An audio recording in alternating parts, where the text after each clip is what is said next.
Hey people, this is episode 217, and like famous St. Louis poet once said, it's all about batter up. This is baseball, and that was Nelly. So this episode is almost entirely about St. Louis Cardinal baseball with a little bit of the Mariners thrown in at the beginning for flavor. And one of the things that allows us to break down the Cardinals so well is Bombcast Jay, formerly Nerdcast Jay of nerdcast.com, in which he still runs, does some in-depth, baseballs deep into the Cardinals reviews and breakdowns. You should go check him out every week because he does a new player and he does things that are fun and interesting. He talks about off-season moves and all that good stuff. When you're done with that and done listening to this episode, make sure you go to indieplanet.com because Psychonauts Presents number 3 is now out for sale. That is, of course, by friend of the show and friend in real life, Daniel Moeller. It's his 3rd issue of his comic. It also features a short story from longtime friend Aaron Conaway, also multiple-time guest on the show, and has his own show on YouTube called Drinks Around the Table on Aaron Conaway YouTube. I think that's how you find it. And yours truly will be on there in a few weeks. So a lot of stuff to digest there. That was kind of the pseudo-sponsors to the show. This is not a sponsor, but I did want to shout out, because I've referenced it in the last handful of minutes of the show. I discovered a new app called Craft Beer Kings. There's a handful of these apps out there, but this one I liked a lot. It's allowing me to order a lot of West Coast beers and stuff that we can't get here in Missouri normally. Like, for instance, out of Texas, El Segundo Brewing's Broken Skull IPA, which is Stone Cold Steve Austin's beer. I've wanted it for a few years. Finally got it coming in. Super pumped about that. We will do a show and break it down. In fact, this once-a-month order thing for me from Craft Beer Kings is probably going to propel a lot of one show out of each month. And it's going to feature not feature, but one of the things I'm excited about too is the Flop and I are outspoken about our love for California cream ales, and now we have a pipeline to get those in a regular basis. So super excited for that. Super excited for you to listen to the show. And like I said, Matt, if you're listening, skip about 52 minutes into the pop culture stuff. And then we'll be back next week. Probably with a breakdown of the end of WandaVision or getting close to the penultimate episode of WandaVision, which I believe is today. We'll talk about that, and we'll talk about some other stuff. But in the meantime, I want you to hear this episode. So when the bomb goes off, enjoy. Should be about now.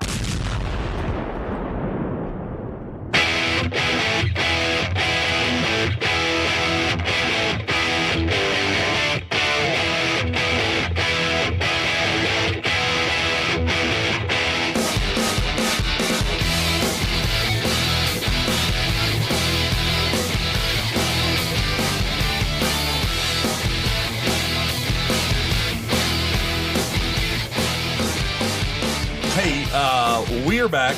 That was no cold opening. I don't even know what kind of opening that was. That was me kind of stumbling into the opening, much like I've been stumbling in this whole week. I think it started Sunday morning, which you saw coming on. And there's 2 missing bottles of bourbon behind me and a bunch of empty beer that went out to the trash.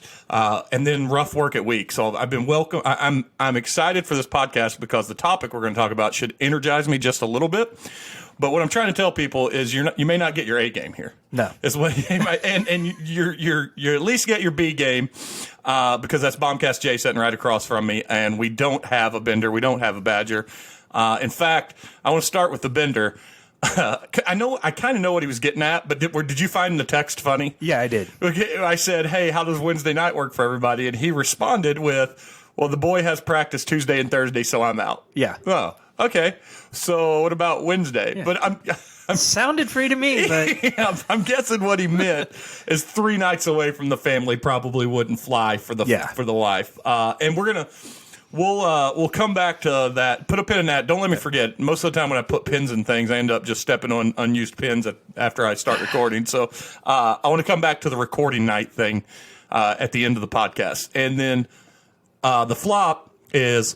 So, well, let's go back to the Badger. There's no Badger because, again, all of our search party efforts have yielded no results. We still don't know where he is. And then the flop, I know where she is. She's sitting in a dimly lit parking lot in a sketchy part of St. Louis waiting on our daughter to get out of volleyball practice. So, nice. Yeah. I mean, luckily there's other parents also in the parking lot. But you would not say, hey, go sit outside the mills at night for a while because that parking lot has very little lights. But the good news is, I don't know if you saw, They just got approved for the $63 million go-ahead on turning that into a giant sports complex. Oh, that's going to be awesome. Yeah, and all the retail shops they're going to put inside that. And for those that don't know, the Mills, when it was built, was this cool place where they had these, wasn't intended to be outlet stores, but they were stores, and then they turned into outlet stores, then they turned into fake jewelry and knockoff Nike stores. In the worst movie theater in the world. The worst movie theater in the world, and its only claim to fame was you could go up and watch the St. Louis Blues practice there. Yeah.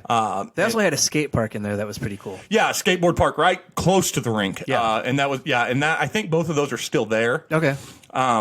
But what they're doing is, since it's a mall that turned into a very low rent mall, they're turning it into one of the largest youth sports complexes in the country.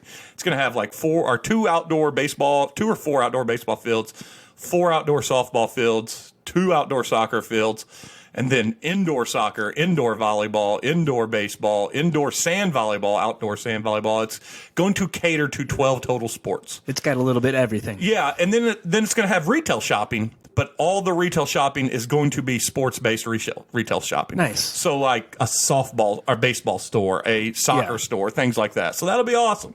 Yeah. But that's neither here nor there. But this episode does include a lot of that kind of talk, and this is an episode that our friend of the show, Matt F. Basler, if he's going to listen, he can just skip past the whole first half of this because he doesn't do the sports ball. But what I told was, since you were on here, and since it's just you and I, Badger would be a really good addition to this, but he's very strongly opinionated when it comes to such things like the Cardinals. Yeah. But since it's just you and I, and you happen on your personal website, nerdcast.com, always break down the St. Louis Cardinals, and you do your projections, I thought, hey, pitchers and catchers are in camp, and Nolan is in camp. Yeah. So we might as well talk about baseball a little bit. Does that sound good? That works for me. Now, I am going to throw a curveball at you to start. It's not going to be about the St. Louis Cardinals. It's going to be about, I guess, I don't know other way to say this, but maybe a true humanitarian, maybe a Mensa member for how smart he is in the last few weeks. But, of course, I'm talking about former CEO of the Seattle Mariners, Kevin Mather. For those that don't know, this guy is a winner. All that stuff I said a while ago is complete, what's the word I'm looking for? Complete sarcasm. Yeah. Because for those that don't know, he was speaking to a Rotary Club. Yeah. Bellevue, which in the Washington area, Bellevue Breakfast Rotary Club. By the way, help me understand, what do Rotary Clubs do? I have no clue. Is it just like a group of people, women mostly, right? Or is it men and women? I think it's men and women. It's hoity-toity people, right? Yeah. It's like Judge Smells from Caddyshack. Oh, yeah. Well, speaking of them, and I want to run through his list of egregious crimes here. Let's start with Julio Rodriguez, one of their prized prospects. Here was his take out loud to the Rotary Club. Well, he's loud, and his English is not tremendous. And he compared it to a previous situation they had in pitcher Hisashi Iwakuma. He said when he was a player, we'd pay him X, but we'd also have to pay $75,000 a year to his interpreter. And we told him that it was coming out of his pay, and he suddenly got better at English. He goes, his English literally got better just because we told him we were going to pay him less. Yeah. And then he went on to say, talking about free agents, we've taken a position that there are 180 free agents still out there on February 5th, unsigned. Sooner or later, these players are going to turn their hat and come with hat in hand looking for a contract. James Paxton. Yeah. That's exactly what happened to him. He didn't find what he wanted, so he went back to the Mariners where he started. Yeah, and he's saying essentially when they come back begging, then we'll sign them. Yeah. For lower contracts. Yep. Speaking of suppressing salaries, and I didn't get into all the players because this was the most scandalous thing that he mentioned, is intentionally keeping players down to control their earnings. In fact, with the COVID year last year, he said you're not going to see that because of that year, you're not going to see these players in 2021. So it was interesting, too, because he was talking about their taxi squad. Right. And about half their taxi squad was prospects because they wanted them to get in and work with higher level staff and see what they could actually do. But he also said we weren't going to put them in the majors for anything. He said if a guy faced 50 batters and K'd all 50 batters, you still had a better chance of seeing my fat butt in the lineup. Yep. which is It's unbelievable. I mean, I can understand bringing young guys in, like the Cardinals did it with a couple of their draft picks. Yep. To get them in, get them practice, see what they can do, get them to work with some of the high-level coaches. But you also had a majority of your taxi squad being major league ready players. Yeah, and in the Cardinals case, they did it right. Dylan Carlson got a lot of playing time, and he still qualifies as a rookie this year. Yep. So I mean, be smart. Yeah.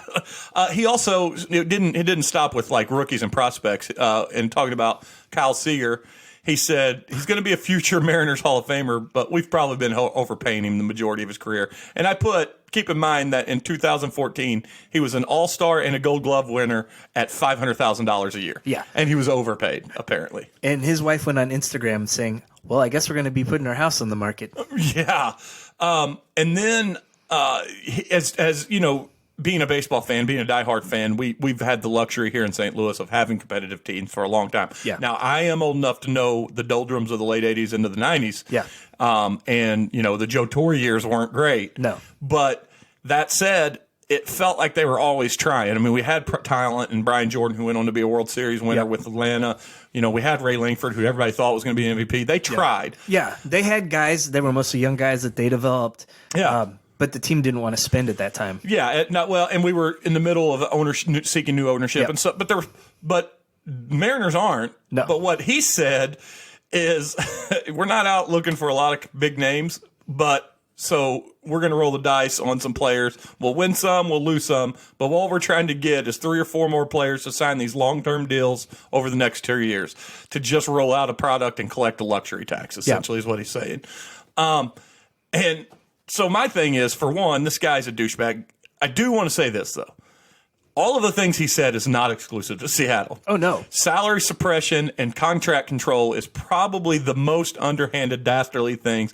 And by the way, our Cardinals are very, very they don't say it, but you can tell with some of the minor league players that are major league ready at 26 that still aren't in majors. Yeah, but at the same time, they will throw a guy like Jordan Hicks up from high A and start him at the season and worry about Super 2 later. Yeah, and in a few cases, when they have a need, they'll do it. Yeah. The way it comes across in Seattle for the last handful of years, even if they had a need, they weren't doing it. Yeah. They'd rather control a player. I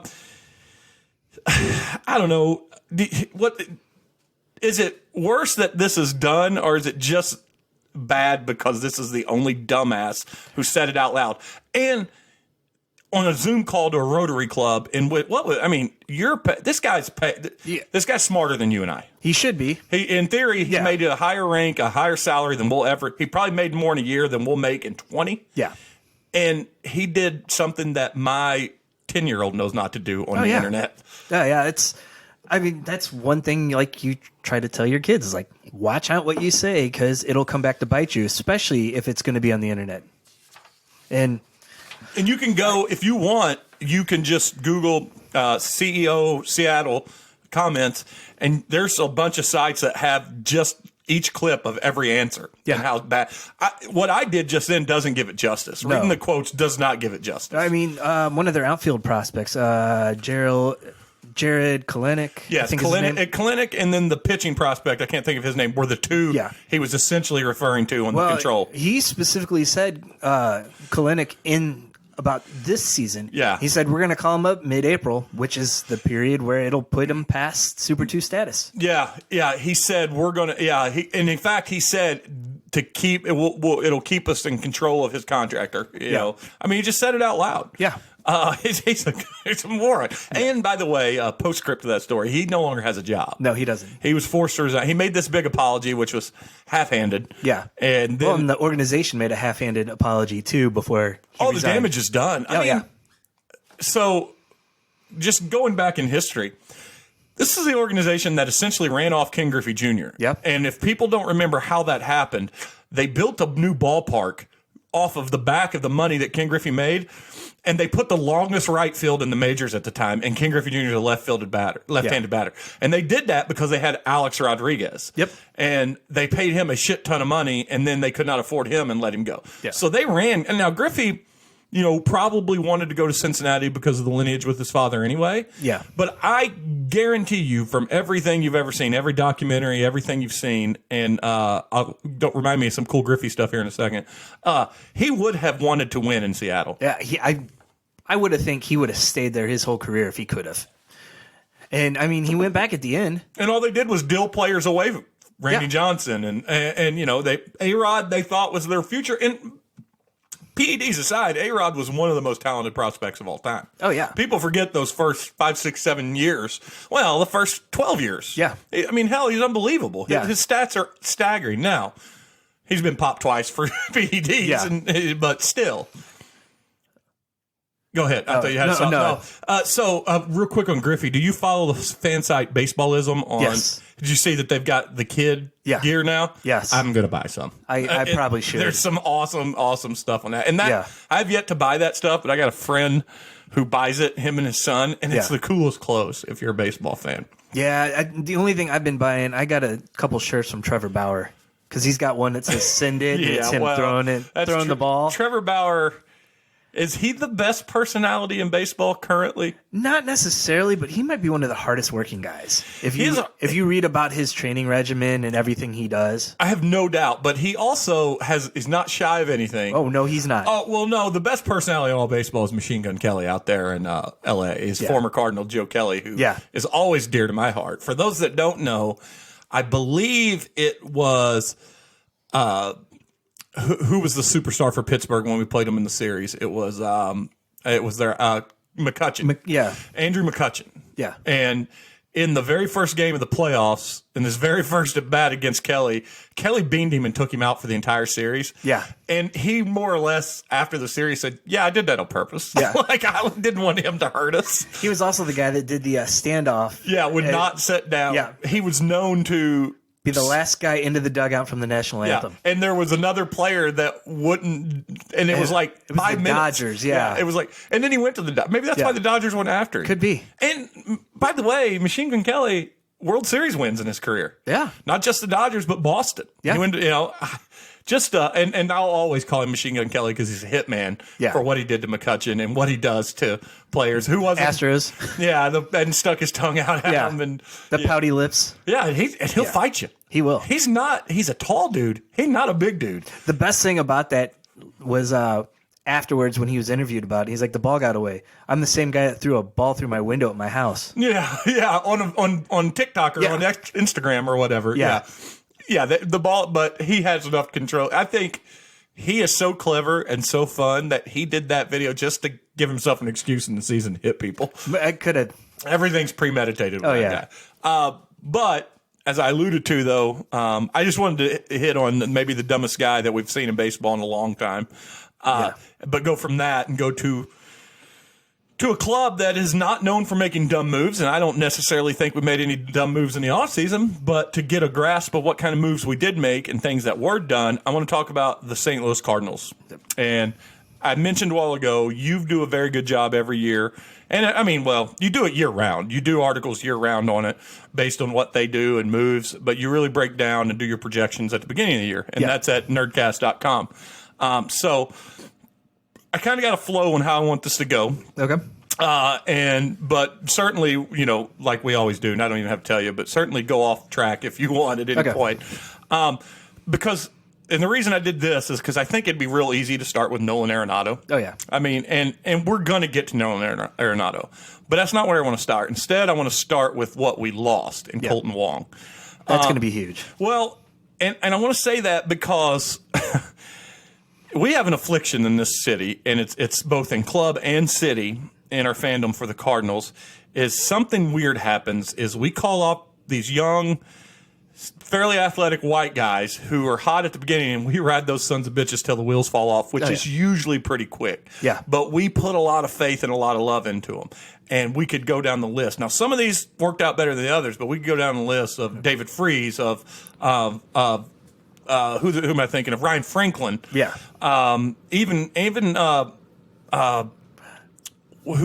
am I thinking of? Went to Oakland. Alan Craig, and Piscotty, Alan Craig and Piscotty, and I mean we can think of all these guys that have even Skip Schumacher was a guy that we put a lot of faith into. And when he was in, statistically the worst starting player in baseball history in his WAR. Yeah. And when he played a full starting season with us. But like I said, the list is long. That said, we lost Wong, and by all indication, we're going to plug Tommy Edmond in there and hope that he rekindles the fire he had in 2019. Don't say 2020, because 2020 was awful. Yeah. But in 2019, for those that don't know, he came out, and especially his first 60 games, was on fire. Yeah. And he can play everywhere. Yeah, he's that scrappy guy that the Cardinals always tend to find, that like Bo Hart, Joe McEwing type guy that comes in and starts out on fire. And that's our guy. Yeah. I mean, and I'm not making this a race thing. That guy just always happens to be a white guy. Yeah. I mean, he really does. Yeah.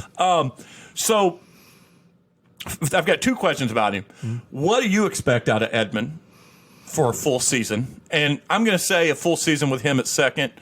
I'm going to say 110 games is a victory, because there's going to be a lot of split time with some others. Yeah. Or do you see a scenario in which Edmundo Sosa takes over the position? I would probably prefer Sosa taking over the position. And for those that don't know, Sosa is 24 years old in 2021. Yeah. We signed him in 2012. Yeah.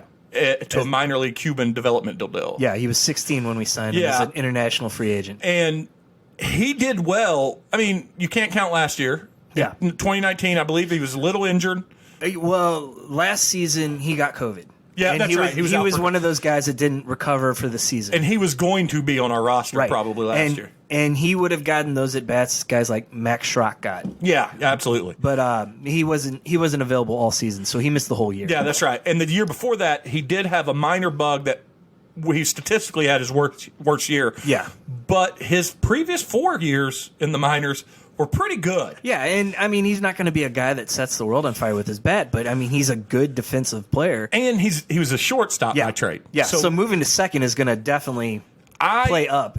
So my thoughts is he at worst, or maybe at best, is an Eckstein-type second baseman. Yeah. And I'll take that all goddamn day. Oh, yeah, I would too. Yeah, Eckstein was a World Series MVP, for Pete's sake. And I, unfortunately, don't have as much faith in Tommy Edmond as everyone else does. I don't either. He's a utility player. And he's a good guy, one. He's a guy you could play 6 days a week at a different position every day. Like a Rex Hudler. Remember Rex Hudler back in the day? Exactly. Just came up and off the bench somehow had 18 home runs. Yeah. You know? So my daughter Madeline had to write a news article for school, and her topic she picked was the Cardinals offseason. And so through my connections, we reached out to John Vuk, who's high up in the front office, not like GM type, but he's a guy I talk to regularly. He's got the ear of important people. Yeah. And so she sent him a couple questions, and one of them was, what do you see for Tommy Edmond? Or in second base. Yeah. And he said, we expect him to come into spring training and get a good handle in second base, but he's a guy that can play anywhere, so if he doesn't get that, if he doesn't get second base, he's going to be in. Yeah. They're going to give him every opportunity to succeed. I think so, too. Realistically, and I'm sorry, Cardinal fans, I'm thinking like 210, 215 batting average. I'm thinking that, his projection to that 20, 30 home run year, his rookie season, is going to fall down to about 12. And you're going to have those. I mean, what we really need out of him is his on-base percentage to be high. Yeah. I don't expect that either. So my projections, I have him at 275 with a 331 on-base percentage. That's 14 a good year. home runs. That's a good year for a second baseman. Yeah. Now, well, that's only in 127 games. Okay, so I said 110, so that's a victory. Yeah. That's a victory. Now, what we don't have, and I'm not going to spend a lot of time on this episode talking about this, but what we don't have is a Wong with his Gold Glove at second, with Paul Goldschmidt's Gold Glove at first, and with Nolan Arenado's Gold Glove at third, and a Paul DeJong who is a plus hitting shortstop who doesn't really even have to make plays, just the routine. Yeah. That's the best infield in baseball. It would have been. But we have a very good infield, but we could have had the best. Yes, very easily. At a very low price, too. Yeah. Was it 2 years, $18 million for Wong? And they released him because they didn't want to pay him $12.5. Right. I expected him to sign around that $10.5. Yeah. The know that we could have put 10 out in front of him, and if they hadn't insulted him, he would have taken it. I think he would have taken it anyway. He wanted to come back. Yeah, and great teary-eyed farewell for me, his little video thing. Yeah. It was tough to watch. Yeah. Twice in the last month or so, I've had a teary-eyed situation with the Cardinals. The other was the Darryl Kyle article, how they're letting his number go. Yeah. Rough times. But let's go back to Nolan, because we talked about the infield. I have absolutely no fears on his defense. Oh, no. But I want to ask you what you expect out of his offense for his first time away from the extra friendly confines of Coors Field in Colorado, for those that don't know. He's got definite splits from home and away. 200-point difference in his what is his OPS? Yeah. That's massive. Yeah, it is. And with St. Louis being a pitcher park, you're definitely going to see it, but he's still such a good player. I don't think it's going to impact him as much as we think. And somebody, I was very happy. We mentioned that he's already in camp. Yeah. And which is great. Not every player does it, but I had a buddy that pointed out, he goes, but he had to do it. It's his new team. Yeah. He's saying the right things. He says he's not going to use his opt-outs because that's what he needs to say. Yeah. And he shows up early because that's what he needs to do. But I've enjoyed watching his batting practice. Yeah, I have too. I have him down hitting 290, 367 on base percentage, 29 home runs, 84 RBIs. No, 84 runs. Oh, yeah. 94 RBIs. Okay. Well, I tell you this. That I will take. Yeah. And a Gold Glove defense I'll take. But if those RBIs creep up to over 100, then we've got the best deal in all of baseball this year. Because we're not paying him. Yeah, we're not paying him. So no matter if anything positive crazy, is going to be good but for if him. he gets over 100 RBIs, it is highway right. We have fleeced, the league. Yeah. I mean, that's unbelievable. And I know it sounds crazy to say that's a difference of 6, but 100 RBIs is, of all the inflated numbers in all of baseball, 100 RBIs is still a big deal. It really is, because you don't see a lot of players get into that anymore like they used to. Well, because you see the big home run guys also leading in RBIs. Yep. And like go back to McGuire when he had 110, 112 RBI, and he had 70 home runs. Yeah. 70 accounted were from just home runs. Yep. That's not that great a split. Yep. So for his WAR, I have 4.8, which my system is usually pretty low on WAR. So that's a tough one to. Yeah, it is. And his WAR is the best for third baseman in baseball, right? Yeah. I wonder where it ranks historically. Yeah, I don't know. I haven't looked Scott into Rowland's is pretty high. Yeah. Mike Schmidt's obviously is probably off the chart. Yeah. And WAR never takes into account your defense. No, it does. Oh, it does. That's right. WAR does. So then Schmidt, even though he was a great third baseman, was no Rowland. Yeah. And Arenado may arguably be Rowland only with better range. Yeah.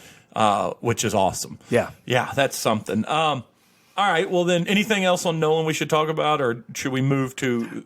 We got him for nothing. For a year and a half. I mean, what we gave up. I mean, we didn't have to give up one of our top 3 prospects. I said we essentially gave up Austin Gomber for him, and Austin didn't go to them, right? No, he did. Oh yeah, he did. Yeah, because that was the question mark was, how is Austin Gomber going to fare up there with his curveball? Let me rephrase it.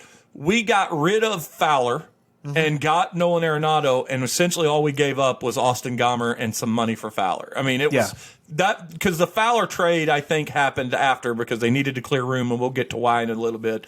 But I think it was all part of the master plan. Yeah, and we gave up Eliuris Montero, third base prospect. Yeah. He was pretty high ranked about 2 years ago, but he struggled with injuries. So. Well, speaking of not necessarily struggling with injuries, just struggles, and where we want to, where I think that we're going to live or die is our pitching staff. Yeah. So I got a handful of questions on our pitching staff. One, very first thing, re-signed for one more year. What is in the tank? Because he was very good last year over the course of 60 games, but over the course of 162, how much does Waino have left? I think he's better than a lot of number 4 starters on a lot of teams. Yeah. I mean, last year he was our number 1. Yeah. But he had a good year. He had a really good year. And I think the shortened season will be a good thing for him this year because there's not as much wear and tear on his arm as there normally would be. What's our season this year? It's full season this year. Oh, yeah. So last year, essentially bought him a year. Yeah. I think. Yeah. I think so too. What do you have? What do you got him? His ERA in his wins. I haven't gotten to pitchers yet. Okay. So I just started doing projections about 2 weeks ago. So. I thought I saw the whole team, but I guess you did all the offense when you did it first. I've just been doing a player at a time. Okay. When I get down to like bench players, I'll probably just do a one post of bench players. You could even just with the bench players almost just do our total home runs off the bench, which Cardinals used to be really great at that. Yeah. Because we used to have some really great players coming off the bench all the time. Yeah. I think with Waino, 12 wins would be out of this world. Yeah, I think so too. I think 10 is what he can pull off. Now, when I say 10 wins, I think that's like a 10-9 or 10-8 record. Yeah. Because one thing Waino's going to do, he's not going to eat innings. Yeah. But he'll give you 6. Yeah. He can get a quality. I mean, this is a guy that has a record for the modern day record for most quality starts consecutively. Yeah. So that's a big deal. Let's go now to the absolute aces of the staff that were missing in action, so to speak, last year. Yeah. And that would be Michaelis and Flaherty. Okay. Do they going to have a bounce back year? I think so. Flaherty is going to be interesting to see because, 2 years ago, he started off okay, but he was tremendous the second half. Second half was historical second half. Yeah. And so with the pandemic and the shortened season, I don't think he ever really got into his flow. Do you think, and this is, I'm not not being political, Flaherty is definitely being a half black player. Flaherty is almost the face of the MLB for Black Lives Matter and things like that. He really stepped forefront. When you shine a spotlight on you like that, I know a lot of people don't. Some people won't buy into this. Sabermetrics people won't buy into it, but that is a tremendous amount of pressure you put on yourself. Oh, yeah. I would agree. And he's a very young player. Yeah. And this year in this offseason, he's been a little less quiet. And it's not in there. I saw a great article in that it's not that he's talking less, but he's just picking better where he talks. Yes. He was talking all the time to everybody last year. Yeah, he was. In that offseason. And I don't even think, again, I don't think that's his fault because I've said this plenty of times. One thing that happens when famous people have shown their propensity to talk, microphones will be shoved in their face all the time. Yeah, and it's really turned off a lot of fans. Yeah, there are a lot of people asking for him to be traded.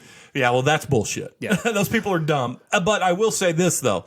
Those people are dumb, and I don't want this to sound like I'm anti anything that he stands for. Yeah. But at the end of the day, he has the platform because he's a baseball player. Yeah. At the end of the day, I want just a little, I want him to dial back to talk 15%. Yeah. And have 15% better production. Yeah. And that's what I want out of him. But the other guy, Michaelis, what about him? I don't know. It's a big question mark because he really doesn't have an MLB track record. Yeah, we got him from Japan. Yes. And he was unbelievable. Yeah, he was. And he had spent a couple seasons in the MLB before that, and they just kind of floundered. But, you see a lot of guys that will go over to Japan and be able to work on things and get it figured out. And hopefully what we saw that first season is what we truly had with him. Yeah, and he, when we say unbelievable, he didn't start, but he played in the All-Star game. Yeah. He was, and then he came back in, that was what, 2018? That was 18, yeah. And then 2019, was he injured a little in 2019? And he just, a little bit. Now, he did have surgery in the offseason, and so maybe that could have been some of the problem. 2020, I don't even remember his 2020 numbers. He got hurt in spring training. That's right. And thought he'd be ready for the season, and then when the season got going, he had surgery, so he missed the whole year. Okay, that's right. So we might get a good Michaelis. So here's my thing with the pitching staff, and I'm going to do this kind of with the batting here in a little bit for you. Mm-hmm. If Michaelis can win 12 games, if Flaherty can get to that 10 to 12 mark, we are going to be okay as a team. Well, and we'll have KK as probably our 4. Isn't he out for the year? No. Who's out for the year in our pitching staff? I thought Dakota Hudson. Okay, that's right. That's right. Yeah, because KK came in the bullpen, got injured after his first game there, that's and then right. Moved into the rotation and was incredible. No, it wasn't. Incredible's not even the word for it. He was 7-0 with a 1 ER. Yeah. It was insane. Yeah. So Dakota Hudson's out for the year. So KK, don't sleep on KK. Yeah. Here's the thing.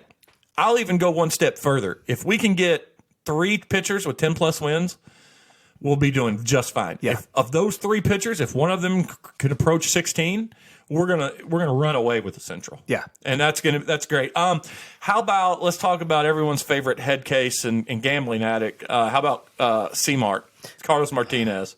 So he's going in as part of the rotation, but I think he's got a very short leash. Oh man, his leash though goes from the mound into the dugout, through the dugout, past the locker room, right into the insane asylum because that guy is a nut job. Yeah, and I mean he doesn't do anything to help his case. Like a few weeks ago, he posted a video while he was driving of something in traffic, and it. I mean, again, the Cardinal fans are pretty conservative, so they really got on him and calling for him to be moved. We're conservative, but we had no problem with Tony La Russa driving, Yeah. and we have no problem with Dan McLaughlin and his DUI. Right. So yeah, I mean, come on. Yeah. We have a problem when it's St. Louis when it's a black player. Yes. Yeah. Agreed. How about speaking of head cases? We got a youthful bullpen. Yes. Including Reyes, who will punch a wall and break his hand and has a tremendous amount of talent and upside. Yeah. At one time was our best prospect. Yeah. Pitching prospect at least. But we are riding a very young bullpen and over 162 games. That can usually hurt you when they're youthful. What do you think is going to happen there? I don't know. I think the big question is going to be who's going to start on as closer. Because Hicks is coming back from Tommy John surgery. I've got Hicks down here as an X factor for when he's not starting the season, right? He might be ready to start it, but I wouldn't be surprised if they hold off until May. He's been throwing for a while. Yeah. I've been following on Instagram, throwing gas, but he's the X factor in the bullpen. He really is, but I think they're going to ease him into the closer role. I think we see either Gallegos or Helsley start on as the closer. And Giovanni, and he, and again, there's been flashes where he's been unhittable. Well, he's been one of the best relievers in the National League in the last 2 years. Oh yeah, yeah. I mean, he came in and he was, primarily a hold guy. Yeah, but he had a good streak where he was leading the majors in scoreless innings. There for a while. Yeah, I think he's going to be big. Reyes is an X factor for the rotation too. So if Martinez doesn't do anything, he could slide in and take it. That's the spot to flip flop. Yeah.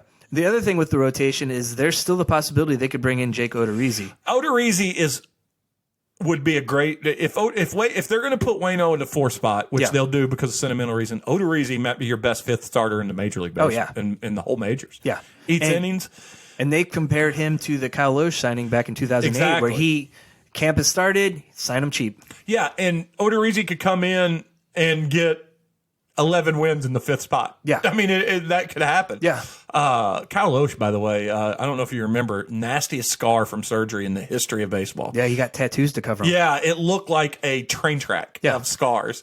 What was it, like 3 or 4 surgeries and an infection? And I mean, it was essentially a lesser version of what happened to Alex Smith in football. Yeah. But it was just odd. Yeah. I mean, it was odd. So that's the pitching. But let's get back to what everybody pays to see.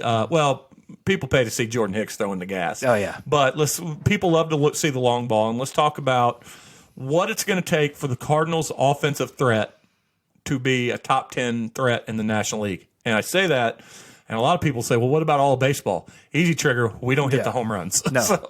Yeah, and I think having Arenado behind Goldschmidt's going to help Goldschmidt a ton. Because he had no one around him last year. And by the way, he had a very good year last year. He did. 300 average. Yeah, he didn't hit for power. That was the big... He never got hot, but again, back to your point with that 60-game season, it's kind of hard to develop. He's a notorious slow starter to begin with. Yeah. 60 games isn't even a full half of the year. Yeah. So if you look at Woba, weighted on base... Oh, yeah. Cardinals had 3 guys that were above average last year hitting. And Harrison Bader was the 3rd best hitter on the team. That's not saying much. No.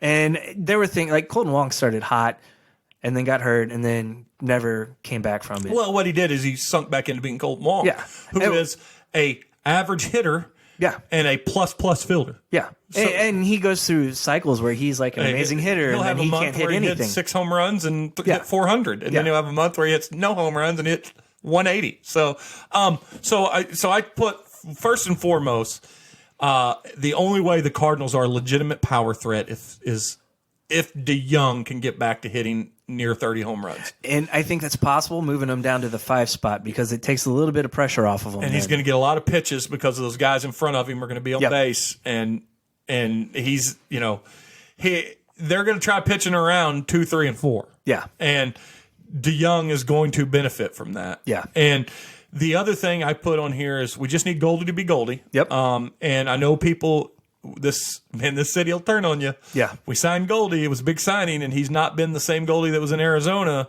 And everybody was like, well, maybe we wasted money.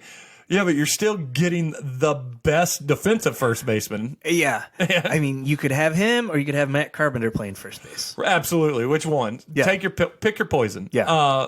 And by the way, here's another big one. If our prospects in the outfield, which we are going to go to a young outfield, if they are 80% of what their expectations are, we're going to be a real good threat in baseball. Yeah. We saw flashes of what we think Dylan Carlson will be at the end of the year and in the playoffs. Yeah. We know Tyler O'Neill won his position by getting a Gold Glove. There's no way around it. A guy can't win a Gold Glove and then you don't play him. Yeah. He's our left fielder. Yeah. Dylan Carlson's our right fielder. Mm-hmm. Does that put Harrison Bader gets the chance to lose the job in center field? I think so, and I think eventually he does lose it, and we'll see Carlson. It'll be Lane Carlson. Thomas. Yeah, and Lane Thomas has the ability. Oh, also, let me ask your thoughts on this. It would work if the DH was universal. This is a no-brainer, but considering he's a right fielder.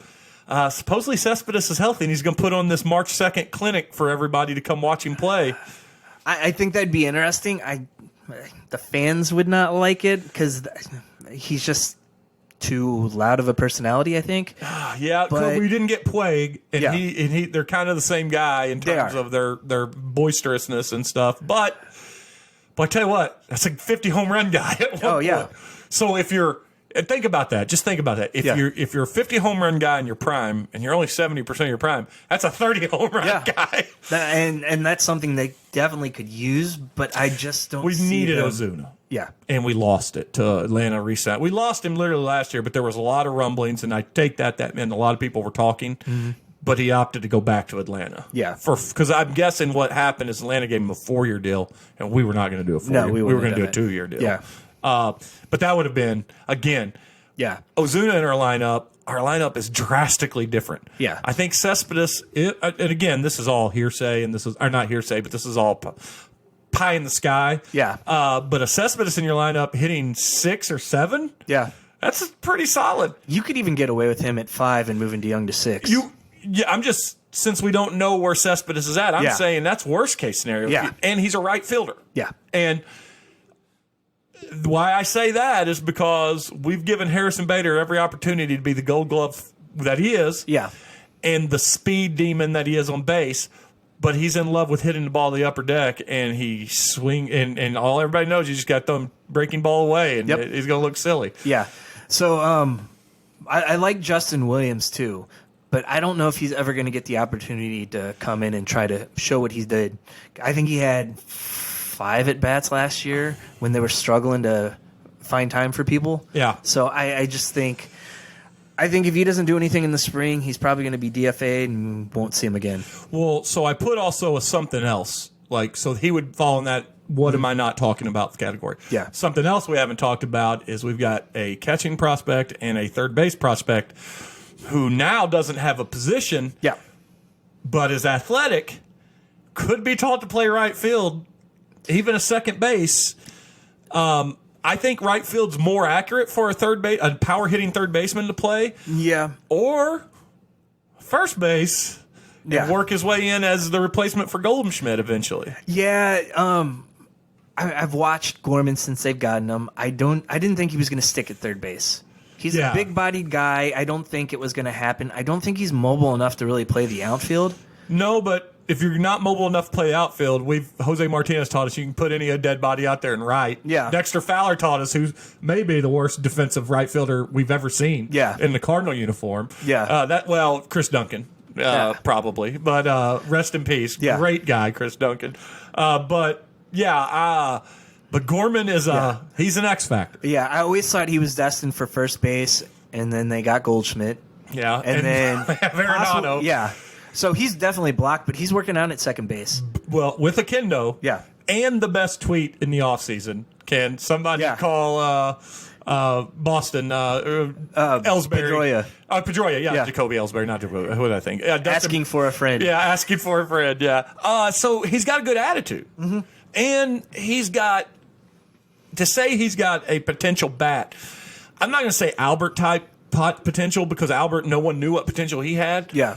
But he's leaning to his upside leans towards what Albert ended up being more than when Albert was called up, what we thought he was going to be. Like he's a 90% success, See, I'm worried he's going to hit for average and strike, or not hit for average and strike out too much. So I see him more. That's the modern baseball player. Yeah, I see him more as a Joey Gallo guy that'll hit 220, but he'll hit 40 bombs. Well, that's going to get you a big paycheck in Major League Baseball. Yeah. Yeah. All right. Well, let's go. Let's move through here. Not that we've got any time limit or anything, but let's move.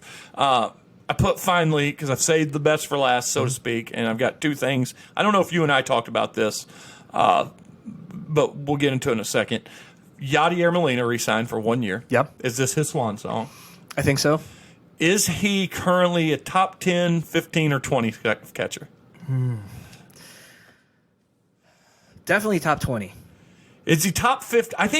I personally think he's top 15, and he's going to fall in that 12 or 13 because he still manages a pitching staff great. Yeah. The arm isn't what it was, but then again, no one's is in baseball. I mean, there's some great guys that can throw out some runners, but Yachty is the Deion Sanders of catchers. Yeah. They don't try on him historically. Right. And we're in an age where they don't run very much anymore, too. So now, and again, Yachty's batting number. Yachty's the most biggest. He's a hard guy to figure out batting because you come up in the league not hitting more than shit. He changes his batting stance every season, it seemed like. And then somehow he quietly turned into a 300 hitter. Yeah. And then somehow he quietly turned into a 20 home run guy and wasn't a 300 hitter. Yeah. And then he regressed into the guy that may only hit 12 home runs, but 10 of them will be go-ahead home runs. Yeah. They get him at the key time. Yeah. Yeah. And so if he hits 250... You think that's possible?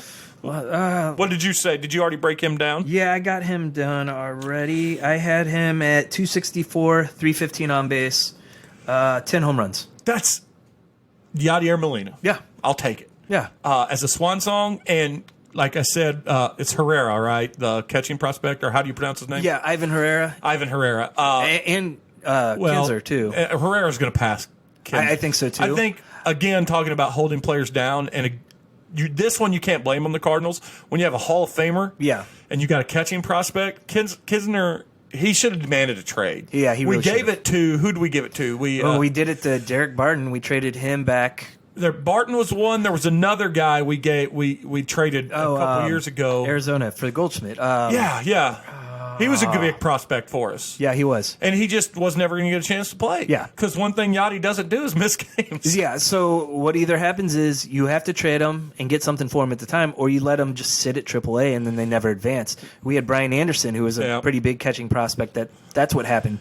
He just sat there and never developed fully because he never got a shot. And I think we had a good love affair a little bit with Wieters because Wieters was a very solid backup. Yeah, he was. Again, timely hitter. Yeah. Didn't live up to the Piazza hype that was put on him. Yeah. And when Wieters was called up, I was all in on Wieters. I said, this is going to be the greatest catcher we've ever seen, hitting catcher. Yeah. And he did not live up to that. No, he didn't. But, yeah, I think and he's gone, so that clears the way for Kisner to get a lot of playing time. Yeah, because I have Yachty down for 109 games. Man, that's a lot of games for a backup catcher to catch. That's good. No, that's for Yachty. I mean, leaving it gives 53 games on the table. Yeah. That's a lot of games for a backup catcher. And again, that's 53 games started. Yeah. There's going to be some spot sub here and there. Yeah. And at this point, Yachty's guaranteed at least a DL stint. So that'll be a full week of Kinsner. Yeah, and Yachty never starts anymore at this age. Well, I say never. He did it a couple times last year in a short season, but he very rarely starts the day after a night game. Yeah. And the day game after a night-day turnaround. He very rarely does that. And so you're going to get opportunities. And if we see a lot of doubleheaders again. He's probably going to start a lot of doubleheaders because they're 7 innings. Yeah. That's the one thing that sucks for Kinsner. But that could be the opportunity where the Cardinals will be like, here, you play the first game, we'll get Kisner in the second game. Yeah. And it's going to put it this way, if Kisner's going to be the heir apparent, which I don't think he is anymore, but if he wants to, he's going to have chances this year to do it. Yeah. And I think Yachty will graciously allow it. It's not going to be a Ozzie Royce Clayton situation, because the manager doesn't say there's what did he say? It's competition or it's auditions or something like that. I can't remember what LaRussa said, but he really pissed Ozzie off. Yes, he did. All right, so finally after that, let's wrap up the Cardinals with the over-under. 87 wins, over-under. I think over, closer to the season, I'll have my official prediction once I get all my projections done, because I can typically get a good idea based off wars where I think they'll be. Yeah, I'm with you. Probably 92, 93. I think if it's 92, 93, we finish 8 games in front in the Central. Probably. I think if it's 89 and we're 4 games in front, then I think it'll come down to the last couple weeks. Yeah. But I think if we get to 92, 93, we're going to know the last month we're going to be in cruise control. Yeah. I think our offense has improved enough with Arenado alone. And we're the only team that hasn't had a fire sale. Yeah. Well, Milwaukee, they did okay. They've added a few guys. And they've had a couple of those asinine predictions have predicted them around 90 wins. I don't see that. Yeah, I don't see that either. All right, well, let's say whether we get the 89-92 with this lineup and this team, and we talk about best case scenario for back to the stuff we talked about, can we have a deep playoff run? Or is the Dodgers too much? Dodgers and Padres are too much. Padres too much. We didn't talk about that, but 14 years, $340 million. That's unbelievable. The 14 years is the biggest crazy part of it. Yeah. 340 sounds big, but when you break it down, A-Rod was making more per year 10 years ago. Yeah. But 14 years. That's a long time. I mean, granted, he's like 22? Yeah. He will be 36. Yeah. And barring injuries, we'll have some left in the tank. Yeah. He's a smart guy. Yeah. Well, it's smart for the team, too, because you're guaranteed to have him through his peak years. Yeah. I don't want to talk about it right now, but maybe when we stop recording, and for people that have never heard of this, I can't think of what it's called, but he was a guy that did that 5% thing or whatever. Sold off his major league assets as a minor to make some money at that time. But he didn't even make the money. He has a great article. He put it into state-of-the-art training and technology-based hitting working, like really like the light enhancing or eye strengthening drills using this lights and touch sensors and things like that. I mean, smart guy. Yeah. And I mean, listen, this is hyperbole, and I'm often given to hyperbole, but I will say this. Based on the very small sample size, based on the amount of money he got, we might be looking at, 1, the LeBron James of shortstops. Yeah. And 2, possibly the upside for him is historical greatness in the top 3 or 4 shortstops of all time is what we're looking at in terms of the upside. Yeah. Based on what we've seen his first 2 seasons. Yeah. And he's a guy that's lived up to that hype so far, unlike Vlad Jr. Well, we'll talk about him when we're done. Well, let's talk about it now. He lost 40 pounds. He did. And he's ripped. He's trying to get back to third base, but he came up, and I was worried about his tubba-tubbiness. Yeah. He looked like Prince Fielder or our Kung Fu Panda over there at third there for a little bit. Vlad still, when he hits a ball, you hear the specialness. Oh, yeah. But Vlad got out of shape. Yeah. That's what happened with Vlad. Yeah. But Tatis, here's what Tatis is for those that don't follow baseball. Tatis is about to be the big, I mean, he's not about to be. He's right now the big star in Major League Baseball. Easily. In a sport that desperately needs stars to market because Trout is the best player of his generation. The Trout is not selling a cereal box. He's selling it to baseball players. Yeah. But he's not on car commercials. He's not on things like that. And I think a lot of that has to do with him being in Los Angeles. And I think the Angels haven't done anything to help him, really. I also think it's his personality. I think if he wanted to do better, he'd get out and go to New York or something when he had a chance. Yeah. But I think Tatis, though, will be that guy. Oh, yeah. As long as he doesn't do that more than training, he'll be fine. So, let's stop talking about baseball. We're going to run long. You want me to grab a beer real quick? Sure. But any last thoughts on baseball as a whole for the season, though? Because I kind of directed this, but you tell me what you got and I get this beer. All right. So there was one other thing about Colton Wong. When he got interviewed, when he showed up with the Brewers, he talked about how much further advanced they seem than the Cardinals. That they're using a lot more analytics, and they're pushing them to him so he can see certain defensive alignments more, stuff that I think the Cardinals kind of fallen away from and gotten behind on. Well, there was a time where the Cardinals were, I think, I can't remember. There was a time where the Cardinals were a slave to film as batters. Yeah. And I think pitchers, they were so much slave to film that I think pitchers just changed their tendencies and it would kill us. Especially left-handed, and then this is why the everybody's third and fourth starter would come in and murder us because there was no film on them, and the Cardinals didn't know how to hit them. Yep. I think you can, if you teach a batter to read the analytics of what the batter does. Yeah. You don't have to worry about what the pitcher's going to do. Yeah. And that's probably what Milwaukee's doing. Yeah. I'm not going to shit on the Cardinals coaching staff. I mean, I like Schilt, but I could see it. I think it's more of a front office thing that they've fallen behind on the trends of analytics and like technology. I don't know if the Cardinals have like Repsodo cameras that tell spin.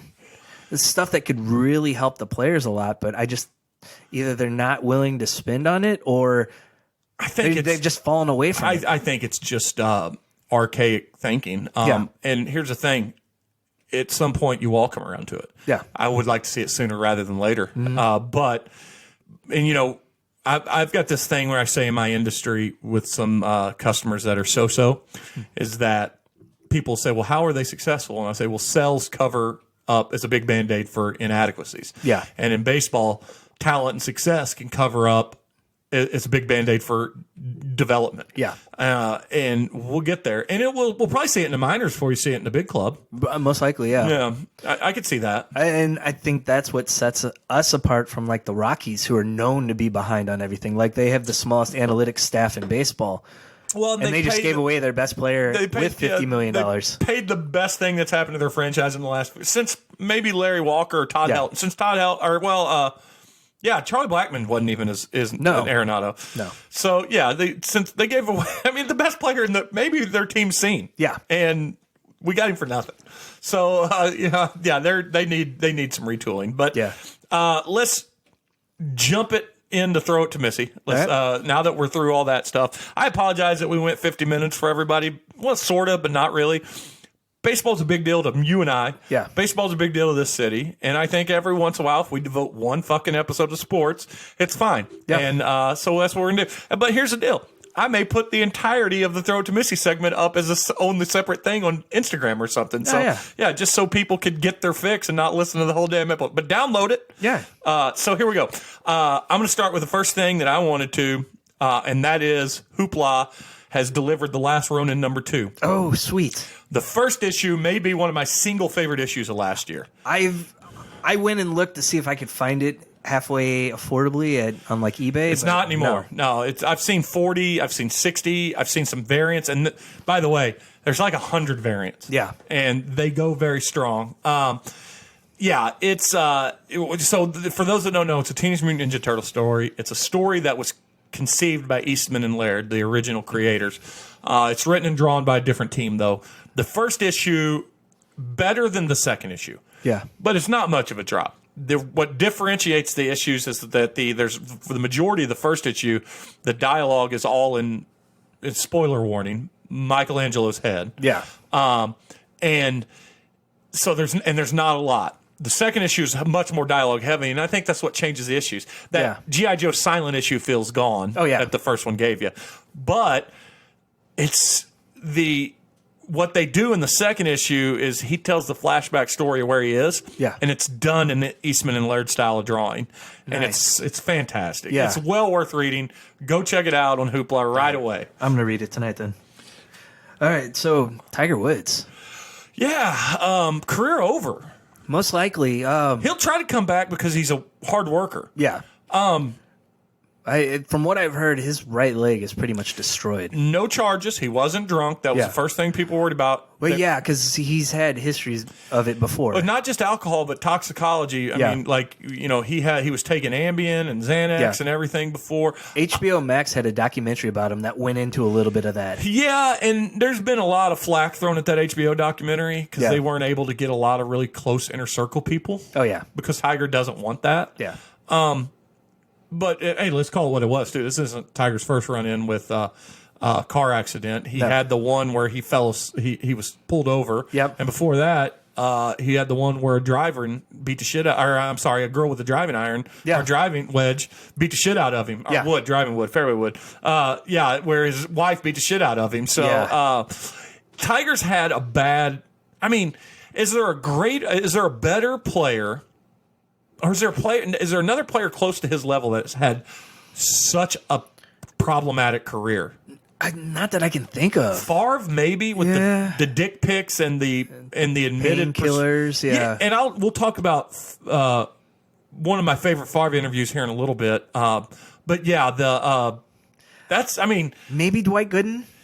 Yeah, but the longevity wasn't long enough. I mean, no, Dwight Gooden, historical season up there, one of the greatest seasons in history of baseball. Unfortunately, the substance abuse was so bad for Dwight, it fell off. I think with Tiger, I'm going to sound a little crazy here. Tiger's problem was that for a majority of his career, his outlet was that took the majority of his time. His hobby was adultery and picking up waitresses at Bennigan's. Yeah. When that stopped, Tiger had problems. Yeah. That's when the problems hit. Problem with Tiger is that he couldn't hide his shenanigans well enough from his wife. Yeah. And I don't condone it, but when he was doing it, he was the greatest player in the history of golf. Oh, yeah. Well, and apparently he got a lot of that from his dad because his dad was the same way. They said there was an RV on the golf course he worked at that they would take women to. It was a tin cup situation in the RV. Yeah. That's hilarious. Yeah. A lot of Waffle House breakfasts for that crew. Yeah. But it sucks, though. It does. Especially considering the last 2-3 years. You know what? I'm proud to say this because I was there.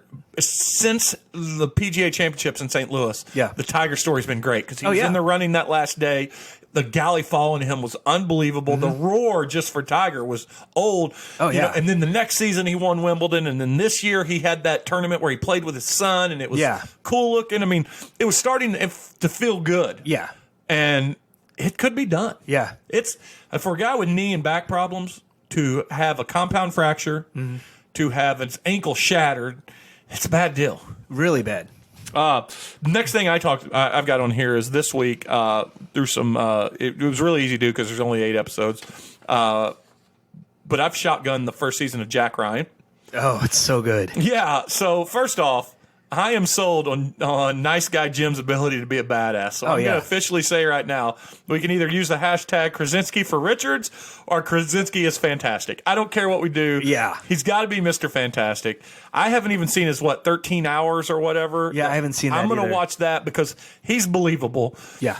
He still has that naive, innocent face that Jim Halpern had, but... And it worked in the role, though, because he was an analyst that got thrown in the field. Well, he was a... Oh, yeah. He's a badass. Yeah. The French woman, she goes, I believe you're an analyst she goes, I believe you're a wolf that plays at being an analyst instead of an analyst that's playing as a wolf. Yeah. I've got the show. To me, the show's a 4 out of 5. Yeah. It's a great show. Yeah. I'm on the second tomorrow I'll start the 3rd episode of season 2. Yeah. And season 2 wasn't as good for me, but I loved the first season. The first season's great. And then you have Bunk from The Wire. Which one's he? He was his boss. Oh, in the first season. Yeah. He's great. See, I never watched The Wire. Oh, you have to watch The Wire. I know. Everybody tells me, and I should watch it. The reason I didn't watch The Wire, I had a little bit of Sopranos hangover for HBO, and I just never did it. And I hear it's arguably better than Sopranos. Oh, yes, it is. And I tell you who I like, and I can't remember his name off the top of my head, but I love this special ops guy that's their military guy. Yeah. And I like him in he's better in season 2 than even he was in season 1. Yeah, he's pretty good. Yeah, but that was my next one. What's your next one? So I watched The Vow. It was about the Allison Mack sex cult that she was a part of. So I want to get into it, but I want to give you one thing that upsets me about this. Yeah. I can't think of the year. But there's a year that I traveled long distance to Wizard World, like to Philly. Okay. For Wizard World, and Allison Mack was a big star, and the guy I was with had this big printed out poster, and Allison Mack signed it. And Yeah. he was a giant dude, big teddy bear, but he was like 6'10", 350 pounds at the time. Yeah, just a big guy. Allison Mack was so friendly and stuff then, and I was at peak game and womanizing. Yeah. Had I known now what I knew then, I think I would have slept with Allison Mack that weekend. And it really makes me mad because she was smoking hot in person. Well, it doesn't change that portrayal of her because it's a lot of footage that was shot in the Colt. Oh, okay. So basically, I didn't know is, that. I didn't know that's what this was. Yeah, it's a documentary where these people that had their lives almost ruined by the Colt got out. And then they started calling the press and the government, like, you guys got to do something about this. Yeah, this is shady. Yeah. One of the women was branded as she got part of the sex cult part of it, and she's like, this isn't right. So I wonder what her giveaway was. Was it the sex or was it the hot iron that was taken to her? Like, she never got to the sex part, but yeah. But I mean, did it take that to get? I mean, guys, I'm not telling anybody that. I'm not telling anything out here that normal thinking people don't know. But there's a smell test you can do with certain things. Yeah. You should see the trouble coming from a distance in this situation. So yeah, they told a lot of it in the Tiger King style, where like. I need to watch. What's it on? It's on HBO Max. Okay. So they you get bits and pieces, and then they drop a bombshell, and then it goes back in time and shows you something else, and then they drop another bombshell. Oh, okay. I'm gonna have to check it out then because it's only like 9 episodes. So and that it's was not bad. Are they an hour each? Yeah, I think so. This wasn't a topic of mine, but because you brought up a documentary, I'd forgotten to write this down. Me and Missy watched. The flop, we watched the Cecil Hotel on Netflix. Very good and very disappointing all at the same time. Yeah. Because they paint a very clear picture of what happened to the, I can't remember her name, but Elena something. The Asian, the weird, creepy video. Yeah. That everybody sees her in outside the. They figure it out. The police figured it out, and all the internet sleuths that thought they're wrong. Yeah. And I tell you what's shitty in this one is there was this dark I think he was in Canada or in Mexico, maybe in Mexico. An Hispanic base. Now this guy has some screws loose too because he was really dark death metal. Yeah. Like just death, God, Satan, stuff like that. But I mean, there's an avenue for that, and just because guys wear that makeup doesn't mean that that's who they really are. This guy was picked out by the internet sleuths as her killer. Yeah, he had proof from his passport that it was a full year before she was there. Yeah, that when he was there, that didn't stop the internet. He attempted suicide, went into a depression because he was getting hate mail and said, "If you come." And they drove him literally to try to kill himself. That's the same thing that happened with Don't Fuck with Cats. Oh, yeah. When you find the wrong person. Yeah. Yeah, that's the internet can be good. Don't get me wrong. Yeah. But there's a lot of shit you have to wade through to get to the good stuff. Yeah. That's the good thing about that Cecil Hotel is it does give you a backstory on the Cecil Hotel, which is, I mean, Richard Ramirez came in his underwear covered in blood, and nobody said a word to him when he was staying there. Yeah. It truly is a weird story hotel, but what's disappointing about it is that the police do a fantastic job of they never were in doubt in this investigation. Yeah. And the internet just got it wrong. Yeah. The next thing I did have though on here is it was kind of a twofer. It's things that I invest in, and for me is Kickstarter and beer. Yeah. So one thing I did this week is I kickstarted at the $100 level, which is the deluxe edition, is the Dark Knight Returns board game. Oh, nice. And it is a solo board game. Yeah. You can play through the missions in about 90 minutes if you do the basic rules. Yeah. Or you can go in depth and play by yourself. You can play for a long time. Now, the problem with this... That's 2 board games I got coming in late 2021. The other is a superhero-based board game for 2 to 4 players. Yeah. That looks amazing. The problem with this is there's no doubt going to go on this shelf of 90% unplayed board games. Oh, yeah. Except the Dark Knight one will go over there because the Kickstarter edition has a slipcase that makes it look like a comic book. Oh. So it's going to go over there. I'll show it to you when we're done. So I'm excited about it, but also like I just spent $100 on a game. What I'm waiting for is this nonsensical, mythical rainy day that has never happened yet to play all these games. Yeah. Here's what would happen. If we had a situation much like Texas had where all of our electric was out, I would be playing board games for a while. Yeah. So, but that's not going to happen. But the other thing I wanted to bring up to you, and it had to do with beer, and I mentioned this earlier, this is what I was going to spoil talking about before we started rolling. Craft Beer Kings, the app. Yeah. Have you seen this app? No, I haven't. I'll show it to you too when we're off. So going back to my favorite Brett Favre interview, Stone Cold Steve Austin has a show called Straight Up Steve Austin on USA. Usually comes on after Raw. Yeah. This week it was kind of preempted and pushed back because they reshowed the Rock, which I guess we could talk about that too. I watched the first 2 episodes of his new show. But Straight Up Steve Austin is one of my favorite shows because first off, I'm a diehard wrestling fan. Yeah.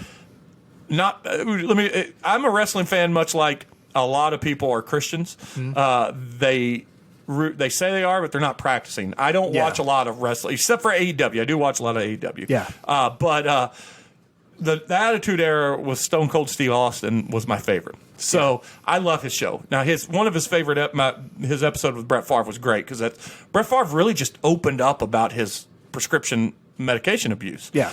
And he said a lot of people don't know this, and this may be the first time I'm telling it, but I was in rehab twice for it because it didn't take the first time. But he also has had Bert Kreischer. He had Tiffany Haddish. It's just a good. Oh, he had Steve-O, which was a really good episode on it. So I love it. But for the last few years, El Segundo Brewing Company has been making Broken Skull IPA, which is Steve Austin's signature IPA. Yeah. I've always wanted it. And I've just kind of talked about it, and I've always thought of this. So I was like, you know what? I was watching it. Missy goes, I want to try his beer. And I'm like, so do I. So I went to the interwebs. Yeah. El Segundo Brewing Company is in Texas, obviously. Yeah. Texas cannot ship mail over state lines. Right.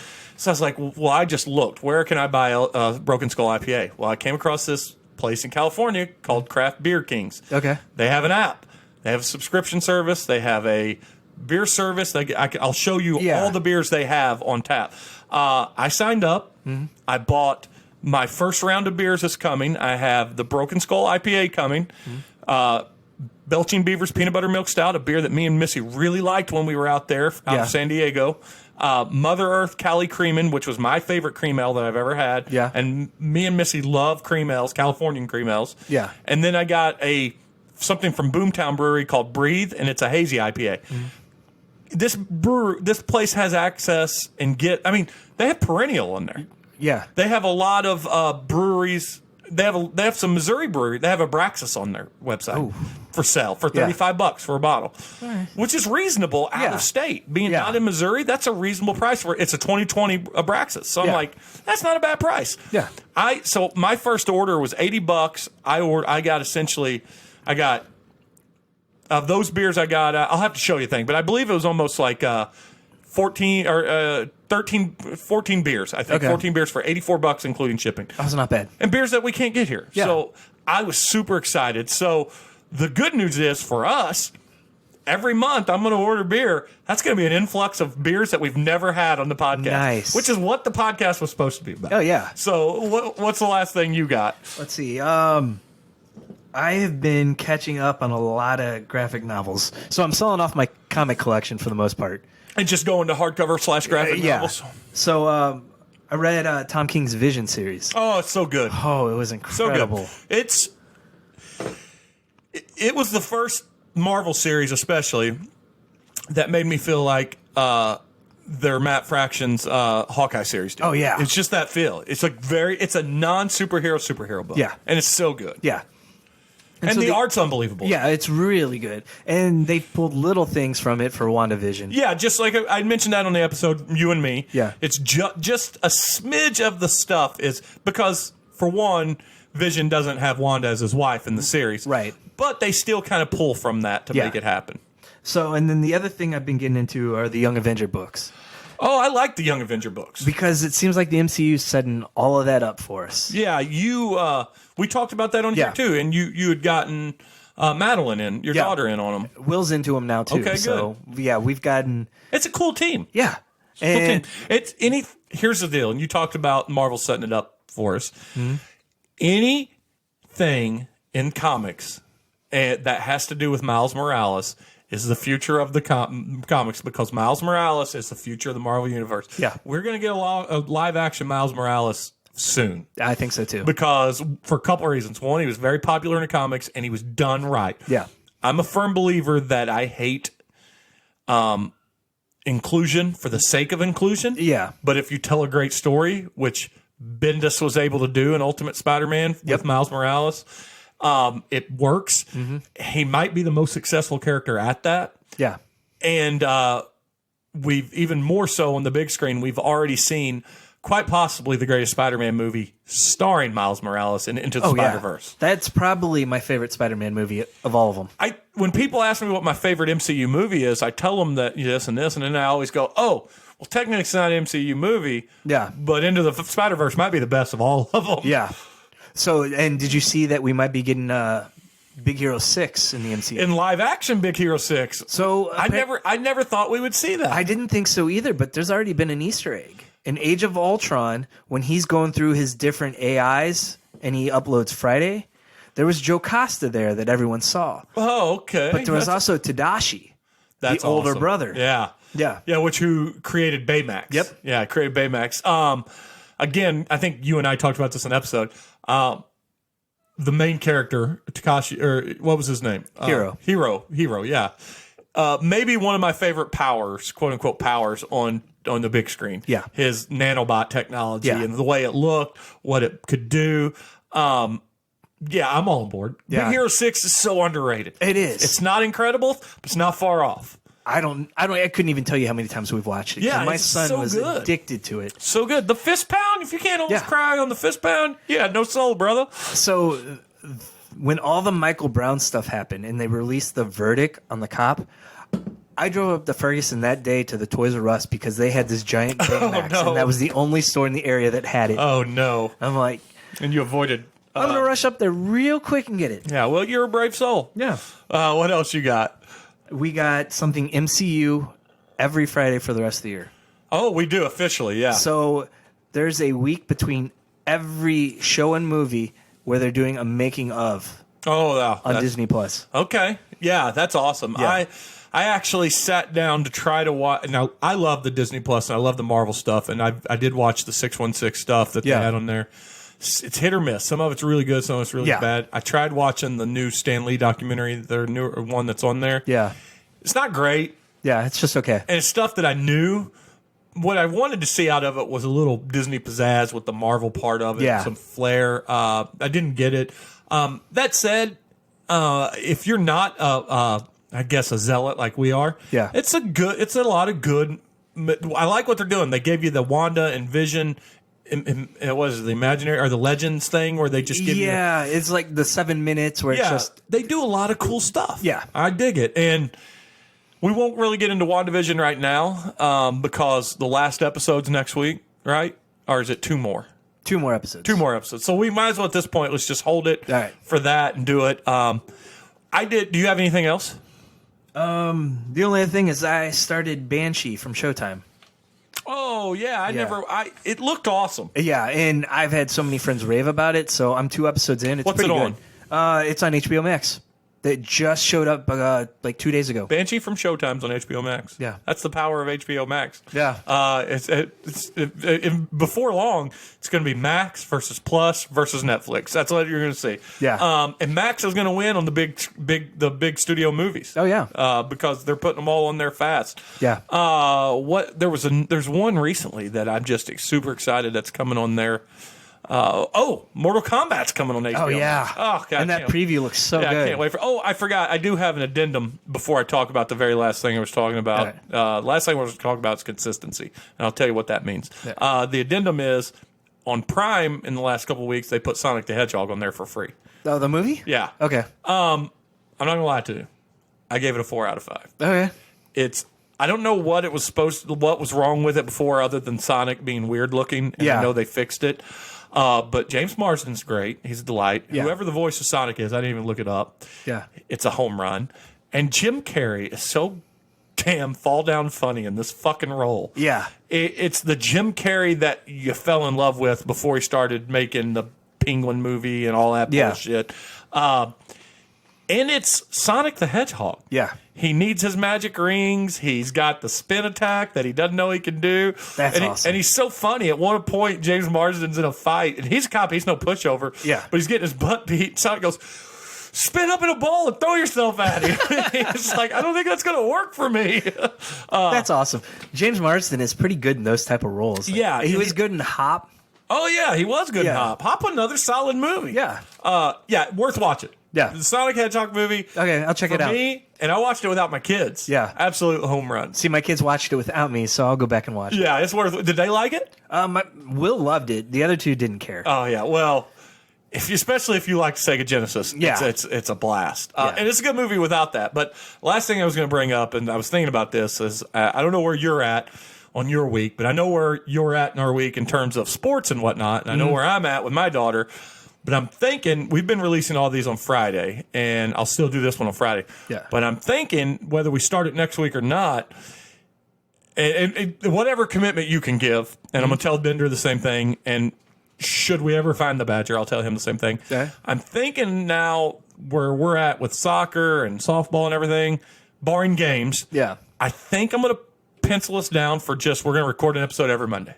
Okay. Now, if you make as many of them as you can, as a wife and the family will let you. Yeah. So just assume we're doing them, and I'm going to start releasing them on Wednesday. Okay. Because that makes more sense than trying to fight them in because Tuesday on's rough. Yeah. Especially with batting starting. And we might move sometimes that Monday to a Sunday now because we're coming to an end of our Sunday practices. Yeah. But I think for the people listening and stuff, and we've had slight upticks. We've been growing and growing and growing. I think that's due in part to some of the stuff you've been doing on Reddit. I think that's in part to having guys like Matt and doing some shit with Shane and stuff, like, the videos. And I think that's just it's just finally, I know it sounds crazy, but finally capturing some of that crowd we used to have. When we changed our name, man, we lost well over 50% of the crowd. People just got out of the habit of looking for us. Yeah. So I think that's a good thing. And I think being out on every Friday has been helping him, but I think every Wednesday and record on Monday is just going to make it easy. I mean, the only thing we ever have to fight is Monday Night Football eventually. Yeah. But by then we may change the day. So, So that's all I got, unless you got anything else. Nope, I got it. Nothing. Well, no one else is here.